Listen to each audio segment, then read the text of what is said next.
Crazy Rocket, now available on PMBet. Hadi wewe. Hongereni kwa performance nzuri Faisal. Asante.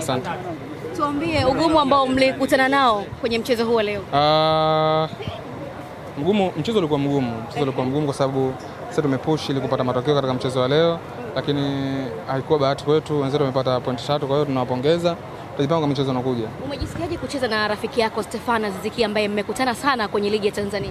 Nimejisikia vizuri kama mchezaji. Aziz Ki ni mchezaji mzuri na nimefurahi sana amekuja nyumbani leo kuja kucheza pamoja, kwa hiyo najivunia na nafurahi pia. Mmeonyesha kiwango bora sana. Pengine tunaweza tukasema leo ndio experience imeamua mechi? Hamna.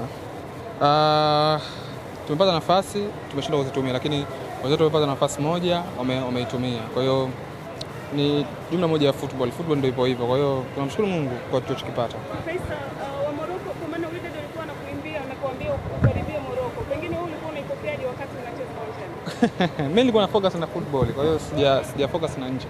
Kwa hiyo sijasikia. Kwa hiyo mimi nimepambania timu yangu, kwa hiyo hajapata matokeo. Ni jambo baya kama sisi wachezaji, kwa hiyo tutajipanga mchezo unaokuja ili kufanya vizuri. Hii ni mechi ya pili hii mnapoteza, mnapata nafasi lakini mnashindwa kuzitumia. Kama wachezaji mmeona changamoto iliyopo na mmejifanyia tathmini nyinyi kama wachezaji? Sisi tutarudi katika uwanja wa mazoezi, kwa hiyo kama wachezaji sisi tunajisikia vibaya sana kupata nafasi lakini tunashindwa kuzitumia. Kwa hiyo tutarudi katika uwanja wa mazoezi, tutaendelea kufuata maelekezo ya mwalimu ili kufanya vizuri katika mchezo unaokuja.